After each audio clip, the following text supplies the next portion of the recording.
Was ich über Fromme zu erzählen habe, dürfte für die Öffentlichkeit von großem Interesse sein. Haben Sie Beweise? Schwarz auf weiß. Aber wie der Name schon sagt, sollte die Lahnsteinbank den Lahnsteins gehören und nicht diesem neureichen Fromme. Aber ich kann mir doch nichts ausdenken, nur damit es interessanter wirkt. Er ist nun mal ein guter Banker. Unsinn.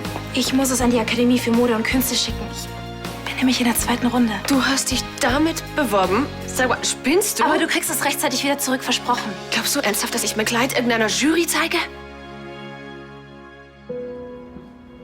Viele Frauen träumen heimlich von einem Macho. Einem richtigen Kerl, der weiß, was er will und wie er es bekommt. Einer, der die Frauen liebt, solange sie ihm zu Füßen liegen. In ihrem richtigen Leben entscheiden sich die meisten dann aber doch für den fürsorglichen Familienmenschen, der lieb zu den Kindern ist und auch mal im Haushalt hilft. Manchmal kann ich diese Frauen gut verstehen. Was denn? Ein Überfall? So was Ähnliches. Dann lass das Kleid fallen, ich ergib mich.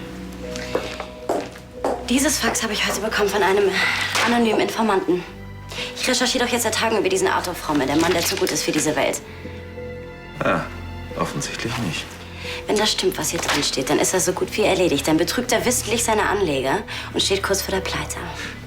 Lydia, meinst du nicht, es wäre vielleicht besser, wenn du dich auf deine Schwangerschaft konzentrierst? Ich meine, damit hast du genug zu tun. Ich muss dieser Sache nachgehen. Die Story ist vielleicht mein großer Durchbruch.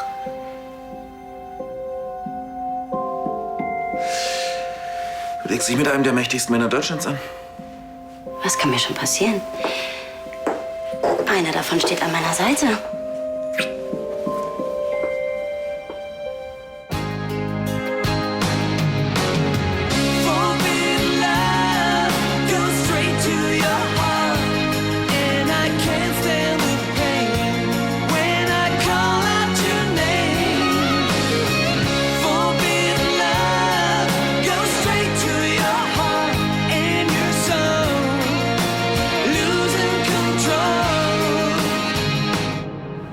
Warte doch mal, es muss doch irgendwie eine Möglichkeit geben, um diesen Fromme um den Finger zu wickeln. Er heißt Arthur Fromme. Und wir reden hier nicht über irgendeinen kleinen Provinzbanker. Fromme besitzt ein Imperium. Ja, aber warum will er nicht verkaufen? Wir haben ihm ein super Angebot gemacht.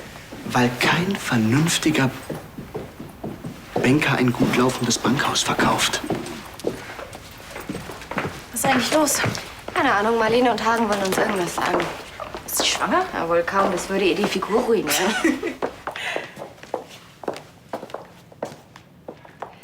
Hoffentlich singt sie jetzt nicht auch noch. So, ich denke, wir sind jetzt vollzählig. Es gibt gute Neuigkeiten. Für die unter euch, die in letzter Zeit den Klatsch und Tratsch im Hause rege verfolgt haben, Also für alle Anwesenden. ist es vielleicht nicht so überraschend. Marlene und ich, wir haben uns nach einer kurzen Phase des Zweifelns entschieden. Nächsten Monat wird geheiratet.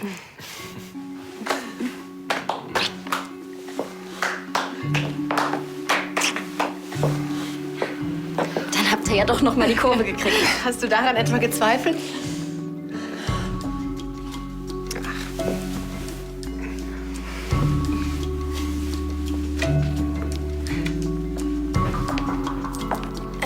Alles Gute. Danke.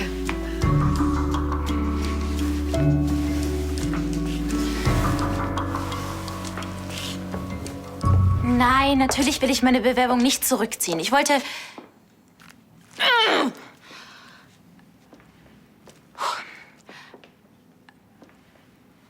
Ja, ich verstehe das ja schon. Es war ja auch nur so eine Idee von mir. Okay, trotzdem danke. Wiederhören. Probleme? Ja, die Mode Academy. Die Bewerbungsrunde läuft noch. Sie haben sich noch nicht entschieden. Und solange wollen Sie mir das Kleid nicht zurückgeben. Warum nicht? Sie haben Angst, ich könnte noch irgendwas ändern und das wäre unfair den anderen gegenüber. Die Abgabe frisst Geld, daher schließlich für alle. Gott, was mache ich denn jetzt nur? Marlene rastet aus, wenn sie ihr Kleid nicht bekommt. Es ist dein Kleid. Marlene war sich noch nicht mal sicher, ob sie es überhaupt tragen will. Aber wenn doch, wäre es meine Chance. Stell dir doch mal die ganze Presse bei der Hochzeit vor und alle werden schreiben, wer das Kleid gemacht hat. Glaubst du wirklich, dass ein paar Fotos in der Klatschpresse wichtiger für deine Karriere sind als eine solide mehrjährige Ausbildung? Nein, aber Marlene hat dich für deine Arbeit noch nicht mal bezahlt. Sie hat nur vage Versprechungen gemacht. Rebecca, schau mich an. Du schuldest ihr gar nichts.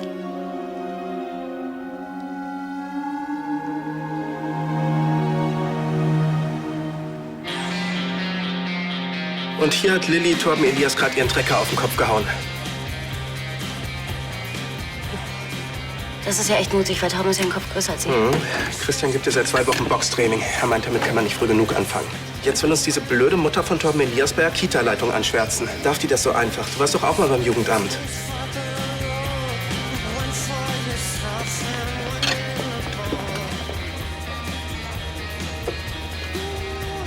Lydia. Ach, Olli, wegen so einer Kindergartenklopperei kommt das Jugendamt doch nicht vorbei. Was guckst denn hier die ganze Zeit so komisch rum? Ich glaube, ich wurde versetzt.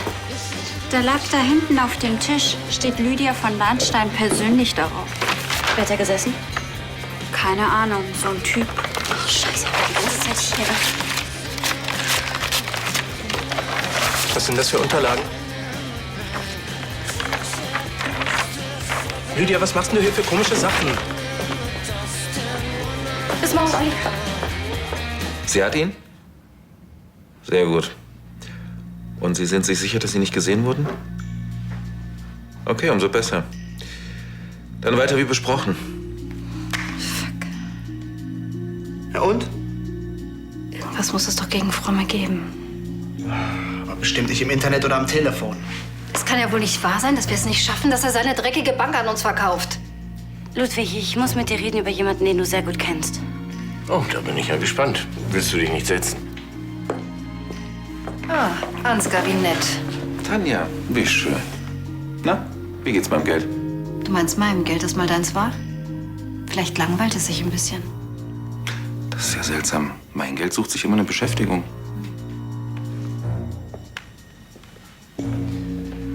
Der plant doch irgendwas. Ja, und ich schätze mal exakt dasselbe wie wir. Ich kenne Fromme. Er ist seriös. Hier stimmt was nicht. Aber jeder macht mal Fehler. Fromme ist kein Betrüger. Er hat sich bei unserer Umschuldung sehr fair verhalten.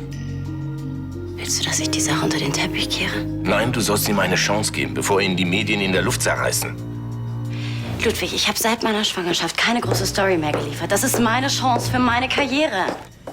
Ach, nur darum geht es dir. Nein, natürlich nicht. Aber ich bin mir sicher, ich habe das alles recherchiert. Fordere Fromme zu einer Stellungnahme auf. Ach, da vertuschen die doch alles. Frommes Anleger und Investoren haben ein Recht darauf zu erfahren, dass sie getäuscht wurden. Das ist meine Pflicht als Journalistin. Eine Woche, Lydia. Bis du sicher bist, dass alles richtig ist. Ja, da sind 100 andere an der Sache dran. So läuft das Spiel nicht. Lydia, das ist kein Spiel.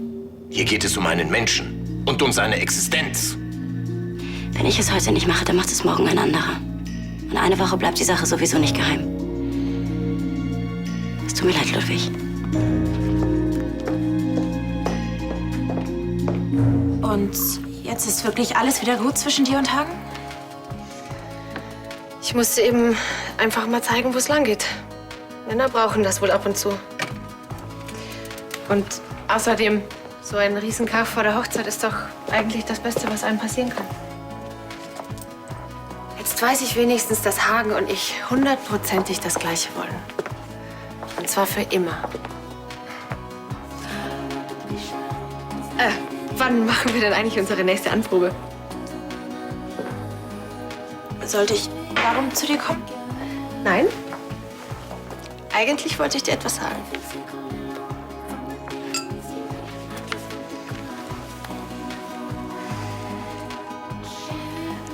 Dieser Streit mit Hagen. Ich war in dieser Phase nicht besonders umgänglich. Aber ich wollte dir einfach sagen, wie viel es mir bedeutet, dass mein Brautkleid von dir ist. Von meiner Schwägerin.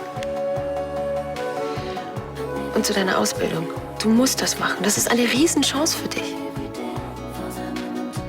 Ja. Da waren über 400 Bewerber und ich bin unter den letzten 20. Dazu gratuliere ich dir. Ja, aber das... Und weißt du was? Dazu hast du nicht mal mein Brautkleid gebraucht. Toll.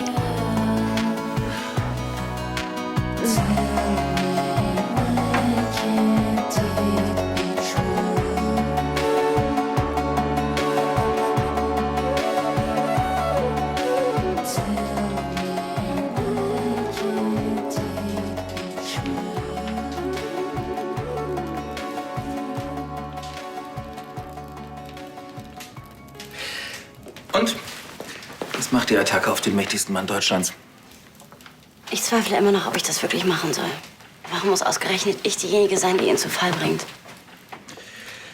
Weißt du, wenn du jetzt schon Zweifel hast, dann solltest du das Ganze vielleicht lieber lassen. Ja, und dann gleich meinen Job aufgeben und mich voll auf die Rolle als Mutter und Hausfrau konzentrieren. Vergiss mal nicht deine Rolle als meine Geliebte. Das ist auch ein Fulltime-Job. Die Redaktion wartet auf den Artikel. Jetzt gibt's kein Zurück mehr. Es ist natürlich alles deine Entscheidung, aber du wirst es schon richtig machen.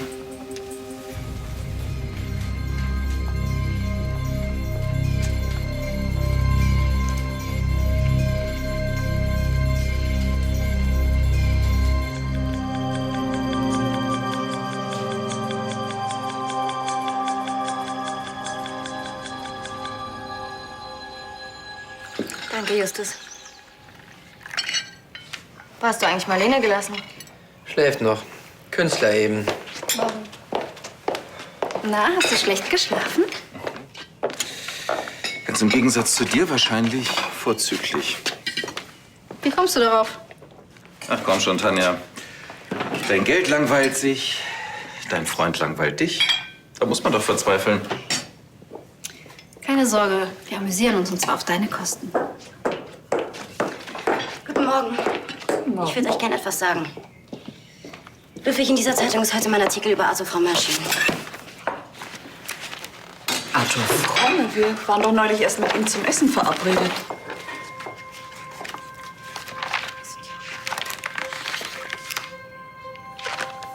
Auf jeden Fall verliert er bald sehr viel Geld, wenn dieser Artikel stimmt. Ich musste diesen Artikel veröffentlichen. Und ich möchte mich gerne für alle eventuellen Unannehmlichkeiten entschuldigen. Unannehmlichkeiten. Sebastian, Hagen.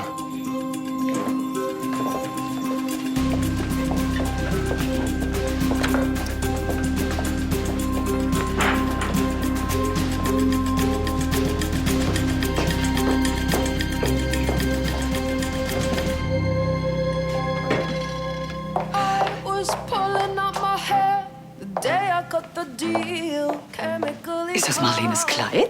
Hast du es zurückbekommen?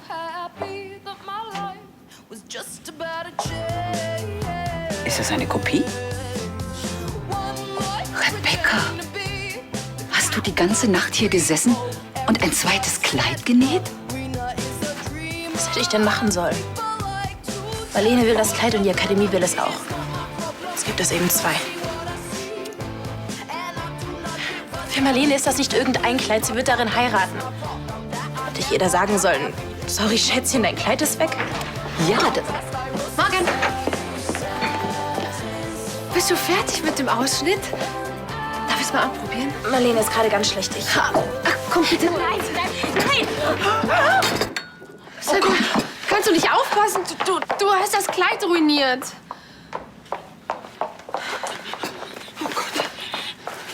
Na, ich gratuliere. Das hast du ja wunderbar hinbekommen. Ich? Rebecca! Sie hat sich die ganze Nacht um die Ohren geschlagen, um für dich ein zweites Kleid zu schneidern. Weil sie das Original nämlich bei der Modeakademie eingereicht hat. Dann ist das hier also nur ein Plagiat? Soll ich darin etwa heiraten? Wir dachten, ihr heiratet nicht. Ihr habt vor ein paar Tagen eure Hochzeit abgesagt. Hast du das schon vergessen? Und dass Rebecca deswegen auf ihre Karriere verzichtet, das hast du doch einfach in Kauf genommen. Es ist aber immer noch mein Kleid. Rebecca hat es nur entworfen. Du denkst wirklich nur an dich und deine Hochzeit, oder? Was um dich rum passiert, das ist dir völlig egal. Du hast Rebeccas Bemühungen überhaupt nicht verdient.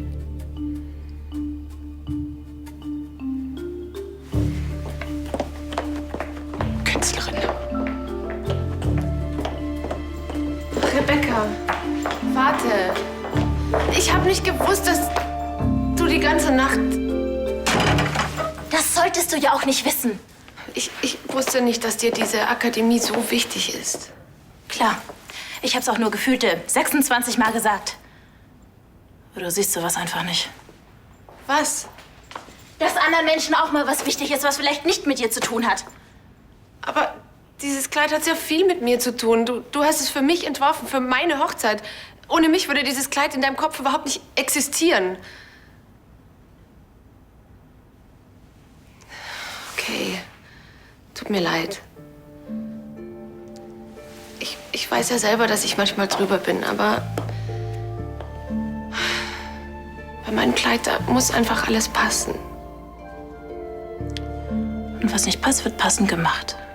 Hey, ich habe mich entschuldigt, okay? Nimmst du das jetzt an oder muss ich mich erst im Dreck wälzen?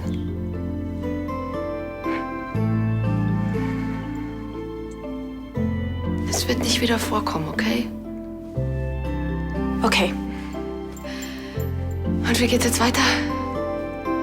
Ich werde mal gucken, was ich retten kann. Vielleicht kann man den Fleck ja noch rauswaschen. Von wegen. Du hast schon genug getan. Ich werde das Kleid zurückholen. Die Kurse der Fromme-Gruppe befinden sich seit Handelsbeginn im freien Fall, Tendenz weiter sinkend. Hier auf dem Frankfurter Parkett spekuliert man, wie es dazu kommen konnte, dass sich der Konzern so derartig verhoben hat. Berichte vom Wisst ihr, was das bedeutet? Wir können kaufen. Hast du eben nicht zugehört? Fromme besitzt unsere Kredite und hat sie auf die Lahnsteinbank verschoben. Wenn wir jetzt kaufen... Die Bank ist völlig marode. Das ist wie eine Blase, die jederzeit platzen kann. Aber lernst du eigentlich nie dazu? Noch ist sie nicht geplatzt. Sie liegt nur am Boden. Und so billig bekommt er sie nicht wieder zurück. Ja, natürlich, weil es sie nicht mehr lange gibt. Ich fürchte, Ansgar hat recht. Die Bank ist nichts mehr wert. Ja, Sebastian wundert mich ja nichts mehr, aber du hast doch normalerweise ein bisschen mehr Geschäftssinn. Ein Unternehmen wie unsere Bank geht so schnell nicht unter. Wir haben einen Namen. Und wenn die Bank erst wieder in unserem Besitz ist, dann werden auch die Anleger ihr Vertrauen zurückgewinnen. Vertrauen? In was denn? In geplatzte Kredite, gefälschte Bilanzen? Vielleicht in dich als Geschäftsführer? Es ist unsere Chance, Vater. Mit welchem Geld willst du das überhaupt bezahlen? Ja, genau, Sebastian.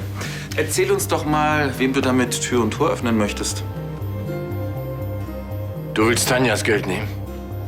Vielleicht überlässt ihr gleich noch deinen Schreibtisch oder überschreib ihr doch das Schloss. Sag mal, hast du sie eigentlich noch alle? Die Bank war immer das Herzstück der Firma. Und sie kann es auch wieder werden. Sie gehört der Familie. Nicht, wenn sie uns ruiniert. Also unter diesen Umständen würde ich keinen Cent in diese Bank investieren. Und ich rate dir dringend, es auch nicht zu tun. Marlene hat dich doch schon wieder um den Finger gewickelt. Sie hat sich entschuldigt und wir haben uns geeinigt, okay? Sie hat geschafft, dass du das glaubst. Ratet mal, was soeben per Expressbote geliefert wurde. Dein Gewissen?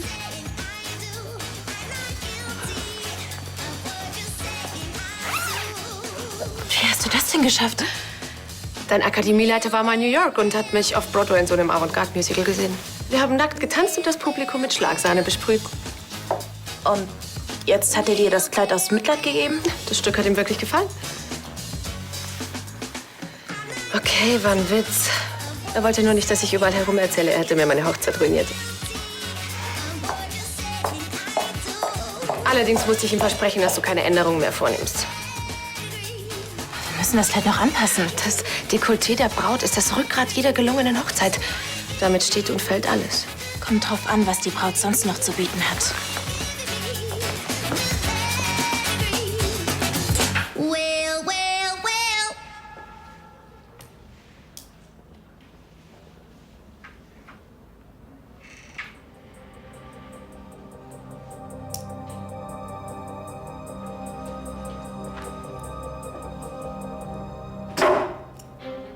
Sebastian, gut, dass du kommst. Ich habe mit unserem Makler gesprochen. Fromme wird verkaufen und wir sind die Ersten auf der Liste. Ich brauche eine Unterschrift für die Bankvollmacht. Die eine Hälfte kommt von meinem Konto und die andere aus eurer Portokasse.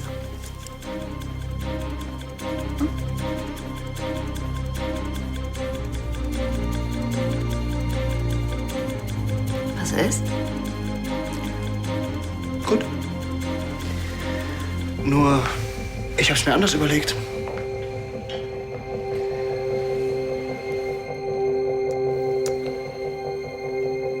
Meinst du, Ludwig beruhigt sich wieder? Ach, bestimmt. Sobald Sebastian von seinem dämlichen Plan Abschied nimmt, unser letztes Geld in diese marode Bank zu versenken. Ich habe ihn noch nie so ärgerlich gesehen. Ach, was soll's. Ist ja nicht deine Schuld, dass dieser Laden in Schwierigkeiten ist. Du hast nur deine Arbeit gemacht, als Journalistin. Hey, ich bin stolz auf dich. Wenn man sich liebt, dann unterstützt man sich gegenseitig bei schwierigen oder riskanten Entscheidungen. Weil der Erfolg des Partners auch der eigene Erfolg ist. Das ist das schönste Gefühl der Welt. Die Landsteinbank ist das Herzstück der alten Holding.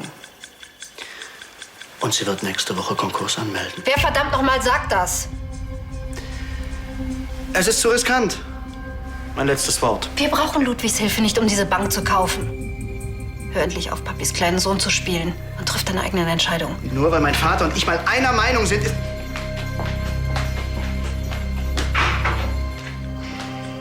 Man sollte dieses Gefühl so lange wie möglich auskosten.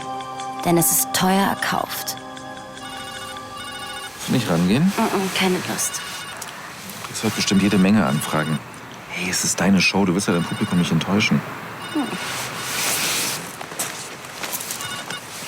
Von Lahnstein? Hallo, Matteo. Ja, natürlich habe ich das geprüft. Das ist ja wohl ein Witz. Natürlich dementiert Frommes Büro das. Ich werde das beweisen. Was ist denn los? Das war mein Chefredakteur. Er sagt, meine kompletten Informationen sind falsch. Und Fromme hat seine Bücher offengelegt und eine Gegendarstellung erzwungen. Ach Blödsinn, du hast richtig recherchiert. Es ist doch klar, dass er eine Gegendarstellung will. Wer weiß, wie teuer er die erkauft hat. Ja, das werde ich jetzt auch beweisen. Lydia, warte mal. Wer etwas riskiert, der muss wissen, man kann auch scheitern. Die Unterlagen sind weg. Ach was, die hat vielleicht Justus irgendwo hingeräumt. Nee, er hat versprochen, nichts anzurühren. Scheiße, das gibt es doch nicht. Das Ding ist auch weg. Oh Gott, weißt du, was das bedeutet? Ich rufe mal den Sicherheitsdienst. Wer auch immer das war, der kann doch nicht weit sein. Er kannte sich auf jeden Fall sehr gut aus. Ansgar, was ist, wenn es jemand aus der Familie war? Nein, das glaube ich nun wirklich nicht. Also, so weit würde niemand gehen. Nicht mal Sebastian. Wer hoch pokert, kann tief fallen. Aber das begreift man erst, wenn es zu spät ist.